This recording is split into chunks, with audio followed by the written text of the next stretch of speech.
Hey, what's up guys? So in today's video we're going to be installing the IPSCO billet aluminum steering rack bushings. So I'm going to go ahead and put those in. It's supposed to alleviate, I guess, the rubber bushings that hold the power steering rack on and get rid of a little bit of slop or play there and tighten things up. So let's go ahead and show you guys that. Okay, so here's basically what comes in the package. You're going to get the 4 billet aluminum bushings and then some simple instructions. So basically what we're going to have to do is jack the car up, at least the front end of the car. So we'll get the front end of the car off the ground because we're going to have to access the bushings on the top, from the top of the car and also from the bottom of the car. So there's some shims and stuff in there too, but first things first, we'll jack the car up and then pop the hood, start taking off the air cleaner and the stuff that's in the way.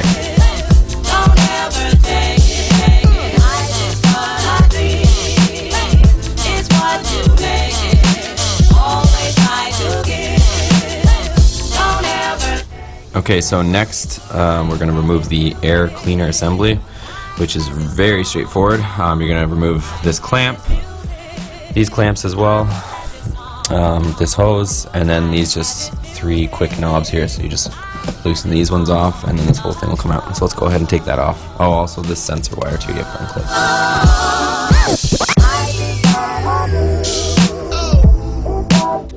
Okay, so next up we're going to be removing the 2 bolts that hold the rack to the frame.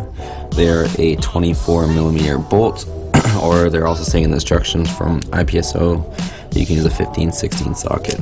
So the bolt is here, one there, and the other one's on the other side right there that you can see here. So I'm going to go ahead and get a bar on those and crack those loose, and then we'll get started on the bushings.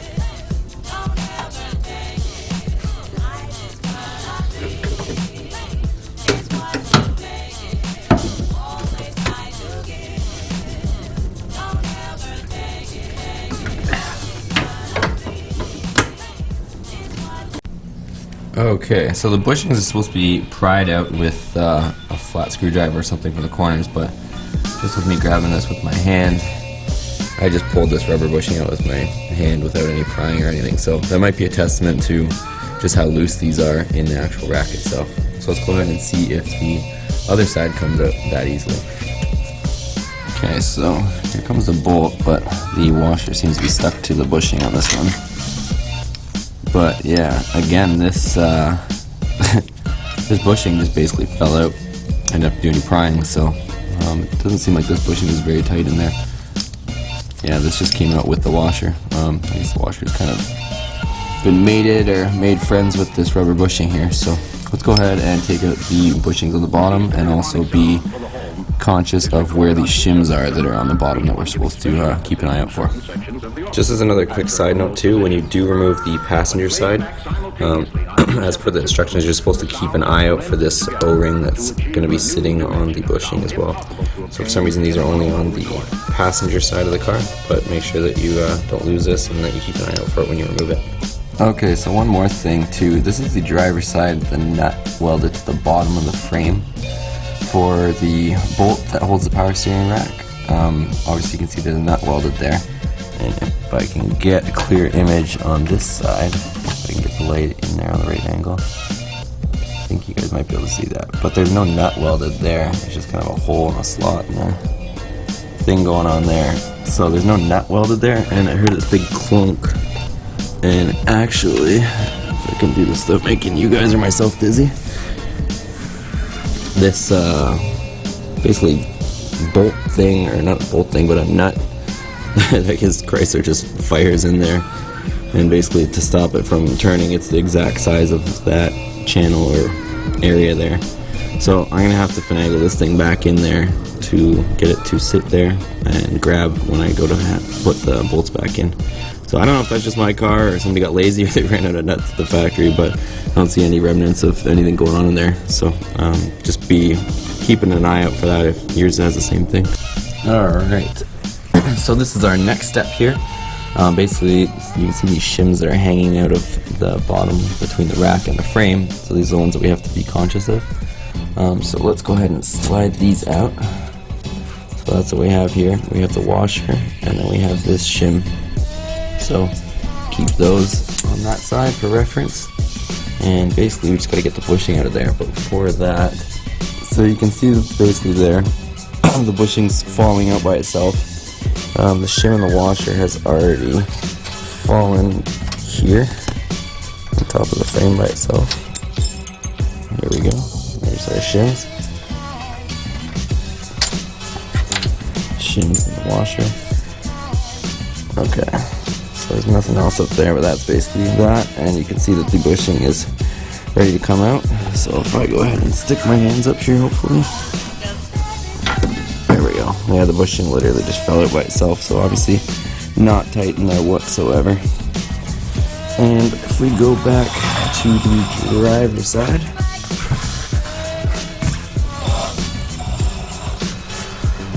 see how much work this one's going to take to come out.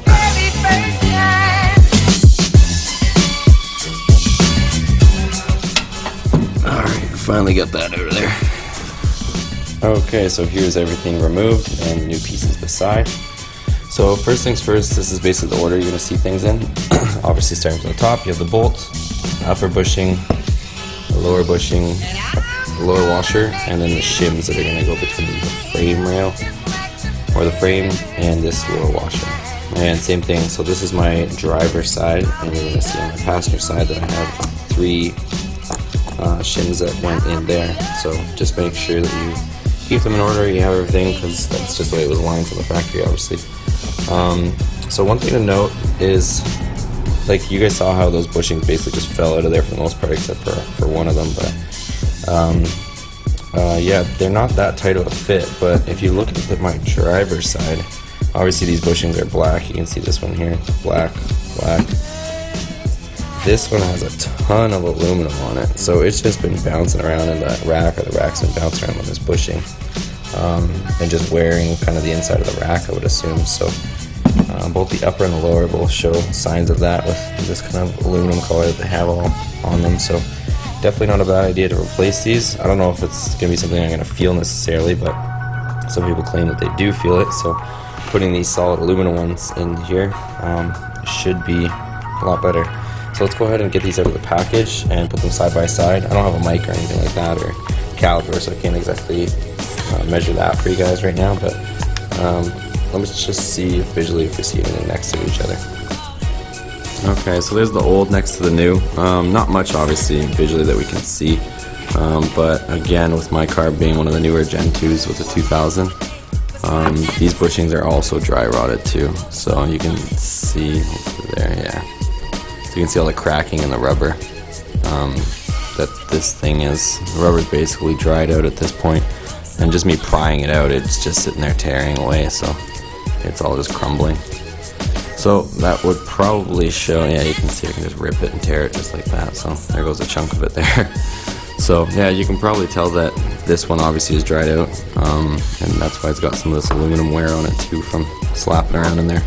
So let's get this new stuff in and go from there. Okay, so here is the passenger side billets bushing that we're going to put in here. A little bit hard to see, but you guys can basically see the hole sitting there that we're going to put in, so hopefully she just slides in here nicely. Yeah, perfect fit. It just drops right in there nicely, and it's actually nice and tight, so very simple to install. Alright, so here we are on the driver's side, and like I mentioned before, the way that the steering rack is made, the passenger side is actually a steel casing, and then the driver's side is aluminum casing where the bushing sits into. So that's why we were seeing aluminum on the driver's side but not the passenger side. So that doesn't mean that both sides weren't still sloppy, but obviously this one was wearing inside of here. So let's go ahead and put this bushing in, just like so. Just drops in, and there it is. So the top bushing's in. Let's move on to the bottoms. Alright, let's go ahead and put in the bushing on the passenger side.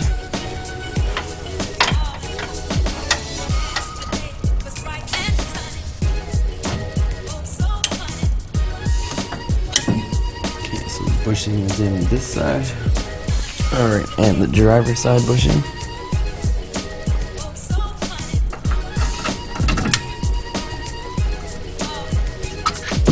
That one is in. Now we can go ahead and get our bolts and shims. Okay, so next we are going to put our washer and shim stack in. So I put the bolts in from the top just to basically hold everything in place. So you can see there's the bolt and everything there. So I slide this in here. So that is in place. You can see the shim stack there. Okay, so same thing on this side. We're gonna go ahead and put in the washer and shim. Washer on the top, shim on the bottom. And basically the bolt is in from the top. Okay, so before going back to top tighten everything, I would suggest you double check your shims on both the driver and passenger side to make sure that none of them didn't get dislodged or moved around when you're playing with one side or the other. So there's our shims on that side as well, so we are all good. Let's go to the top and tighten everything. Alright, last step is to tighten these bolts. So I'm just using a ratchet here to get them close, and then you're going to want to torque them. Okay, thanks for watching, guys. I hope you enjoyed that video. Check back as well, because I'm going to be doing a review video on those as well. So I don't know if we'll be able to tell a ton whether it's tightened up the steering, but I'll let you guys know for sure. Also going to be doing a lot more other videos. I also have a IPSCO billet aluminum underdrive pulley that's going in, and I have billet aluminum sway bar mounts with the polyurethane bushings as well from IPSCO. So that stuff's going to be going in as well, and plenty more videos to come. So if you like this video, give it a thumbs up and subscribe so you stay tuned for all the new videos coming out. What we do here is go back.